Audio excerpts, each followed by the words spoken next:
అందరికీ శుభోదయం. నా పేరు అమృత.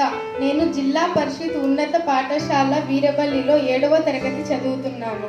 నేను ఇప్పుడు చెప్పబోయే దాంట్లో శ్రీరామనవమి గురించి, రాముడి గురించి కొన్ని వాక్యాలు తెలుసుకుందాం. శ్రీరామనవమి సందర్భంగా రాముడు లేదా రామచంద్రుని జన్మదినాన్ని జరుపుకుంటారు. రామాయణాన్ని మొదటిగా వాల్మీకి గారు సంస్కృతంలో రాశారు. రామచంద్రుడు అయోధ్య రాజు, దశరథ మరియు అయోధ్య రాణి కౌసల్య కుమారుడు. అతను సూర్య రాజవంశం నుండి వచ్చినవాడు మరియు సూర్యవంశీయుడు అని పిలువబడ్డాడు.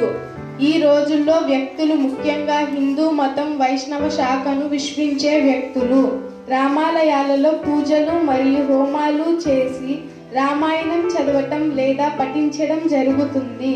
రామ, రా మరియు మా. రా అనేది కాంతిని సూచిస్తుంది. అయితే మా లోపల రాముడు మన లోపల ఉన్న స్వర్గపు కాంతిని సూచిస్తాడు.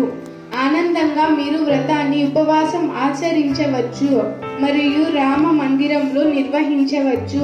ఇది మానవునికి సమానమైన సేవగా పరిగణించబడుతుంది.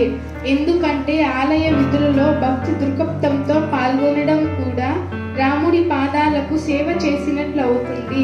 అతను త్రేతాయుగంలో అయోధ్యలో రాణి కౌసల్య మరియు రాజు దశరథుడి వద్ద పెరిగాడు.